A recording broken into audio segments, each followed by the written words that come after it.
కర్కాటకం వారి కనుక చూసుకున్నట్లయితే మీకు చంద్రుడు ఏకాదశం నుంచి పంచమ స్థానం వరకు సంచారం జరుగుతుంది ఈ యొక్క పక్షంలో. అలాగే 12వ స్థానంలో గురువు, ధనస్థానంలో కేతువు, 6లో అధిక గ్రహాలు ఉన్నాయి రుణరోగ శత్రు స్థానాల్లో, మరియు అష్టమ స్థానంలో రాహు, భాగ్యంలో శని యొక్క సంచారం జరుగుతుంది. ఈ యొక్క గ్రహస్థితిని అనుసరించి మీకు అసలు ఎటువంటి ఫలితాలు జరగనున్నాయి అనేటువంటి విషయాలు, మరియు ఏ దేవతారాధన చేసుకోవాలి, ఏ విషయాల్లో జాగ్రత్తలు తీసుకోవాలనేటువంటి విషయాలు చెప్తుంది నేనైనప్పటికీ కూడా చెప్పేస్తుంది సాక్షాత్ లలిత అమ్మవారిగా భావిస్తూ. ప్రధానంగా ఇక్కడ గమనించినట్లయితే ఈ కర్కాటకం వారికి 1వ తేదీ చాలా విషయాల్లో లాభసాటిగా ఉంటుంది, గుర్తుపెట్టుకోండి. కాకపోతే కొంత శ్రమ కూడా ఉంటుంది. అయితే మరి 2, 3, 4 తేదీలు మీరు ఇన్వెస్ట్మెంట్స్ చేసే విషయంలో కొంచెం తొందరపడి ఖర్చులు చేస్తారు, అది కొద్దిగా చూసుకోవాలి. ఈ 7, 8 తేదీలు ప్రధానంగా ఫైనాన్షియల్ మ్యాటర్స్ విషయంలో కొంచెం మనస్పర్ధలకు గురయ్యే ఛాన్స్ ఉంది. 14, 15 తేదీలు కొంచెం మీరు సంతానం కోసం ఐవీఎఫ్లు, ఐయుఐలు చేయించుకునేవారు కొంత జాగ్రత్తగా ఉండాలి. అయితే ఇక్కడ మీకు 6లో ఉన్నటువంటి ఈ 4 గ్రహాలు ఈ పక్షంలో ఉద్యోగాల కోసం లేదా రుణము కోసము, శత్రువుపై జయము కోసము, కాంపిటీషన్ లేదా స్పోర్ట్స్ రంగాల్లో ఉండేటువంటి వారికి అనుకూలమైనటువంటి వాతావరణం ఇస్తుంది. అయితే ఈ కర్కాటకం వారికి అష్టమంలో రాహు సంచారం అనేటువంటిది కాస్త వాహనం మీద వెళ్ళేటప్పుడు చాలా జాగ్రత్తగా వెళ్ళాలి. భాగ్యస్థానంలో శని మూలంగా కొంత తండ్రి గారి ఆరోగ్య విషయంలో జాగ్రత్తగా ఉండాలి. కాకపోతే ఉద్యోగ మార్పుల్ని సూచిస్తుంది భాగ్యంలో ఉండేటువంటి శని.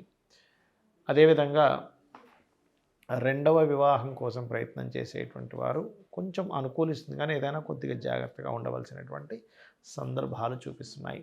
ఎట్టి పరిస్థితుల్లో మీరు 14, 15 తేదీలు నిర్ణయాలు తీసుకోకండి. ప్రేమ వ్యవహారాలకు సంబంధించిన విషయాలు యాక్సెప్ట్ చేయడము, కొత్త ఫ్రెండ్స్ని ఎవరైనా కలుపుకునేటువంటివి ఎట్టి పరిస్థితుల్లో 14, 15 తేదీలు చేయకండి.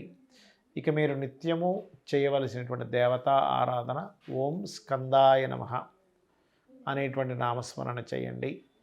అన్ని విధాలా మీకు బాగుంటుంది. మరియు కాస్త 14, 15 తేదీలు వీలైతే కనుక మీరు బియ్యము దానంగా ఇవ్వడము ఇవి చేయండి. తద్వారా మీకు రిలీఫ్ అనేటువంటిది, అంటే మానసికంగా కానీ ఆలోచన పరంగా కానివ్వండి, చాలా చాలా రిలీఫ్ అనేటువంటిది లభిస్తుంది. ఇక మీకు ఏదైనా ధన సంబంధించినటువంటి విషయంలో ఇంకాస్త ఇంప్రూవ్మెంట్స్ రావాలి అంటే గణపతి ఆరాధన ఎక్కువగా చేయండి. గోచార ఫలితాలతో పాటు మనం ప్రధానంగా చూసుకోవాల్సింది మన జన్మజాతక ఫలితాలు. ఎందుకంటే ఎవరి కర్మ వారిది. ఎందుకంటే ఇక్కడ దేశకాల పరిస్థితులు ఎలాగున్నా కూడా మీ జన్మజాతకంలో కనుక మీకు నడుస్తున్నటువంటి మహాదశలు, అంతర్దశలు, యోగాలు బాగుంటే కాలంతో సంబంధం లేకుండా మీ రూట్ మీకు చక్కగా వెళ్ళిపోతూ ఉంటుంది.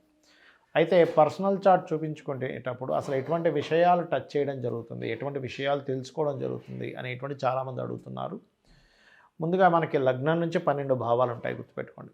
లగ్నము అంటే జీవుడు, అతని యొక్క తత్వం ఏమిటి అనేది మనిషిని చూడకుండా జస్ట్ జన్మజాతకం చూసి ఈయన ఇలాంటి వ్యక్తి, కోపంగా ఉండే వ్యక్తా, కూల్గా ఉండే వ్యక్తా, లేకపోతే కొంచెం జాగ్రత్త ఎక్కువగా ఉంటాడా, ఆధ్యాత్మికంగా ఉంటాడా, సీక్రెసీగా ఉంటారా, బాగా తెలివిగా ఉంటారా, లేనట్లయితే ఎక్కువ గొడవలు పెట్టుకుంటాడా, వర్కాలిక, బిజినెస్ మైండెడా, సేవాతత్వం అన్నీ తెలుస్తాయి, గుర్తుపెట్టుకోండి. ఇది ఇలా ఉంటే అతి ముఖ్యమైనటువంటిది ఏంటంటే మనిషికి ధనం మూలం ఇదం జగత్ అంటూ ఉంటారు. అంటే ఏమిటి, మనకు కావాల్సిన ధనం, కాబట్టి దానివల్ల ఫ్యామిలీ రన్ అవుతూ ఉంటుంది. అయితే మీకు ఇక్కడ రూట్ ఏంటంటే ఆస్ట్రాలజీలో చెప్పే గొప్ప విషయం ఏంటంటే మీకు అసలు డబ్బులు వచ్చేటువంటి బిజినెస్లో వెళ్తున్నారు, లేకపోతే ఒక లైఫ్లో ఒక ఆశ ఉంటుంది, నేను ఫలానా సమయానికైనా నేను సంపాదిస్తానా లేదా, ఆ పర్టికులర్ పాయింట్ అనేటువంటి చెప్తుంది, గుర్తుపెట్టుకోండి.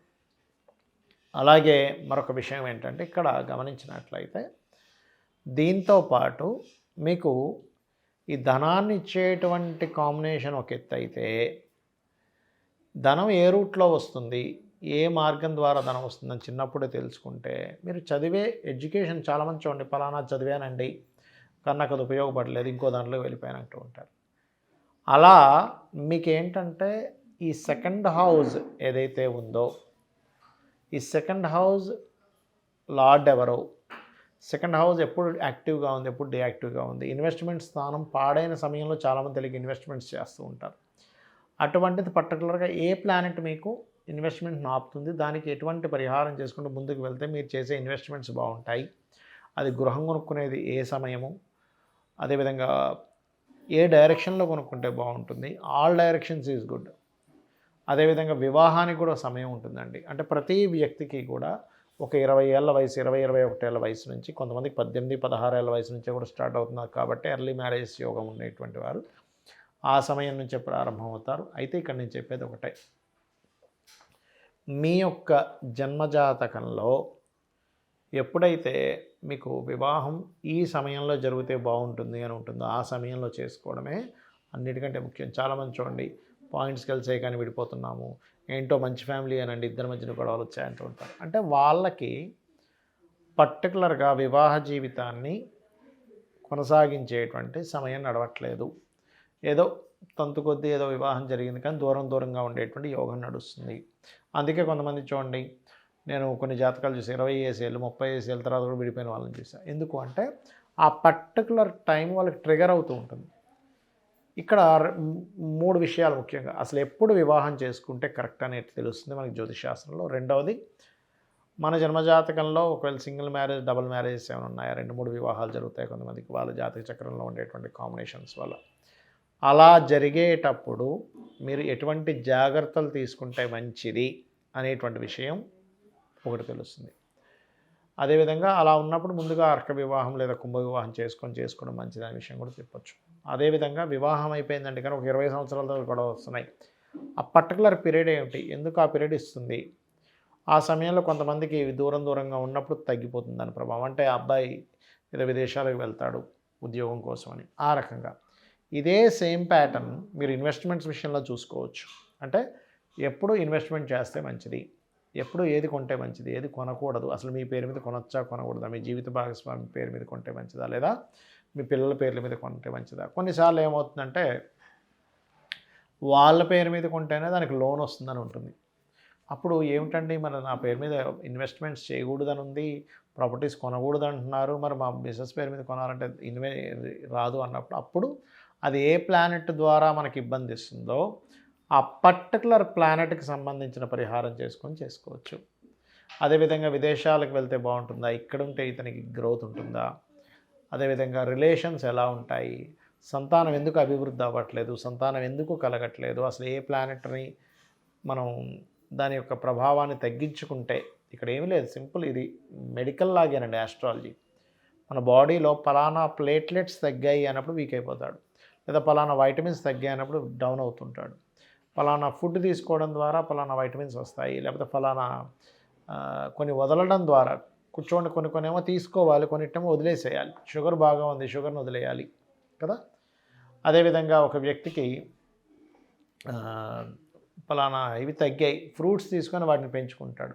అంటే మనలోకి మనం ఏం తీసుకోవాలి, మన బాడీలోకి దేన్ని విడిచిపెట్టాలనేటువంటిది బాడీని ఎలా అయితే జాగ్రత్తగా ఉంచుతుందో, మన జన్మజాతకంలో కూడా ఎప్పుడు దేన్ని మనం తీసుకోవాలి, అంటే దేన్ని కొనాలి, దేన్ని కొనకూడదు, ఎప్పుడు దేనికి దూరంగా ఉండాలని చెప్పేదే జ్యోతిషశాస్త్రం. ఈ రకంగా మీరు చాలామంది రత్నాల ఎంపిక కూడా జస్ట్ నక్షత్రం బట్టి పెట్టుకుంటారు. అలా కాకుండా మీకు ఏమిటి కావాలి అనే దాని మీద కూడా ఉంటుంది, గుర్తుపెట్టుకోండి.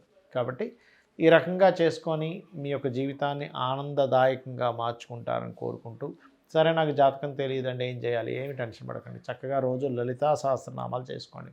ఉద్యోగం రావట్లేదు, ఓం మాణిక్య మకుటాకార జానుద్వై విరాజితాయ నమః.